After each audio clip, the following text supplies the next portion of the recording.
So I think most people have the foregone conclusion that Bray Wyatt is involved with the QR codes and may even be the White Rabbit. But is there more to this? I have a feeling there is. Some people might say it's all a bunch of red herrings to throw you off the scent of Bray Wyatt, but there's some that might actually think it could be his first target, or in fact, a faction he's trying to build. So Ralph, I'll let you start your theory on what we're going to see Saturday night at Extreme Rules with this whole White Rabbit reveal. Well, I think the unfortunate thing is if it's anybody other than Bray Wyatt, I think the fans are going to be disappointed. And that will be kind of to the fault of WWE, because I think they certainly laid it on pretty thick and got the fans to at least believe that this could be Bray Wyatt. And I think that they led the fans down a certain path. This is very similar to, like, hole, if you will. A certain rabbit hole, yeah, and this is very similar to the what was it, the Last Dance, the First Dance with AEW with CM Punk. If it was anybody other than CM Punk at that Rampage show, the fans would have been pissed, and rightfully so. I think WWE finds themselves in a very similar position. I am still convinced that the Judgment Day, whether they're the first initial target or whether they are a part of Bray Wyatt's new faction here, I still think that they are going to be involved, just because there's so many references that lead to the Judgment Day. Yeah. So I think that they're going to be involved one way or another. I think Judgment Day are involved. We've talked about this a couple episodes now. We tied Demon to Finn Balor, the lyrics to Aleister Black to Damian Priest, the word patricide in one of the clues to Dominic. The only thing I couldn't figure out was Rhea. Rhea. How do these clues tie to Rhea? And then I did a random search earlier this week, and I was like, who does the theme music for Rhea Ripley? Because I thought maybe it's the same band that did her entrance music. Turns out she got a new entrance music a couple weeks ago, and the title of her theme song is called Demon in Your Dreams. So another demon tie-in. So there you go. There's your tie-in to Rhea Ripley there. And there's been a lot of clues with Demon other than the first episode, the first QR code playing Hangman, Demon. Everyone's like, oh, Demon's just another word for fiend. Sure, whatever. But also you have the Morse code in one of the QR codes that revealed as Ezekiel, I think is how you pronounce it. Ezekiel, reborn. Okay. Ezekiel in Jewish beliefs, I believe if I did the research correctly, is a demon himself. So there's another demon clue there. So, and seeing that the last time we saw the demon Finn Balor was Extreme Rules, I definitely think the Judgment Day are involved. What I think it is, all you got to do is look at Bray Wyatt's Twitter. His handle is Wyatt6. Now, there was a trademark that he filed last year for some clothing line. But what if Wyatt6 is actually a faction he's starting? You have Bray, you have Finn, Damian, Dominic, Rhea. Who's the sixth?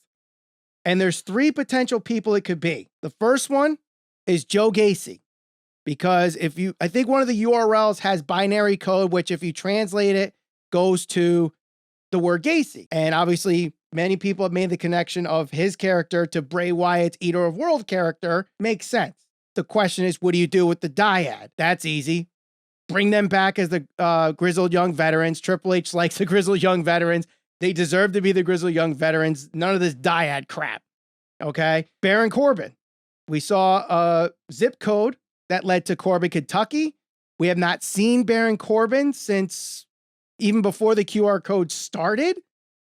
And obviously there are people that say the Corbin zip code is more of a tie-in to the last time Bray Wyatt wrestled before he was the Fiend against Baron Corbin. But you also have all the tie-ins to the Wolf. What was Baron Corbin's nickname at one point? The Lone Wolf. Lone Wolf. Ezekiel, right? Ezekiel reborn or repackaged. Ezekiel kind of sounds like another guy who was recently repackaged in WWE, and we haven't seen him in a while. And we go to the story of Samson, who cut his hair and lost all his power. Part of the repackaging of this guy was they cut his hair and he maybe lost all his power and charisma. Do you know who I'm talking about, Ralph? Not off the top of my head. One Ezekiel, formerly known as Elias Samson. So could the sixth man be Elias brought back? He's been gone for I don't know how long. I'm sure it's to grow his hair back and grow his beard back. Yep. So is he part of the Wyatt Six as Elias? I think I have something here, folks. It's not just Bray Wyatt. It's the Wyatt Six, the Judgment Day, Elias, and Bray Wyatt. And will it all be revealed Saturday? No, I don't think so.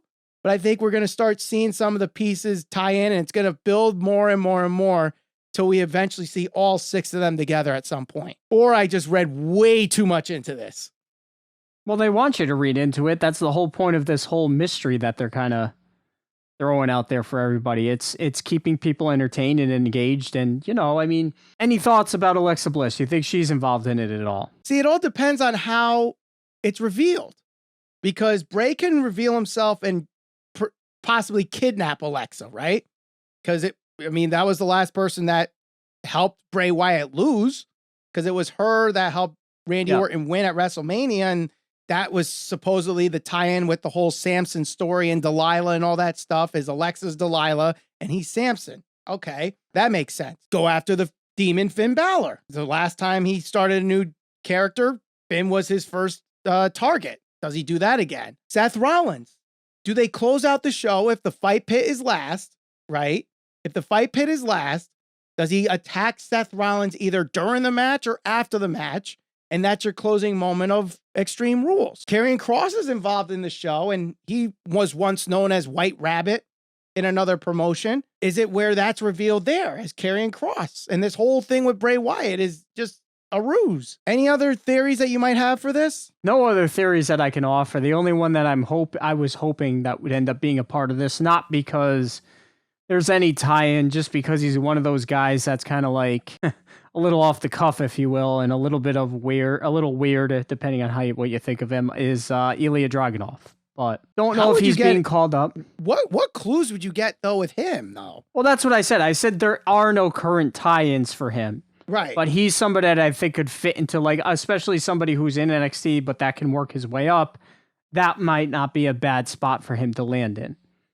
He's one of those guys that, he's weird's not a right way to put it. He's out there. He's a character guy. It's not like he's I don't know. It's not like he's a guy that relies on his technical prowess. As good as he is, he's great in the ring, but there's certainly like a part of him that is off, whether it's the contacts, he's walking out and he's acting like he's a maestro of sorts, a conductor, and he's great. I can see what you're saying, but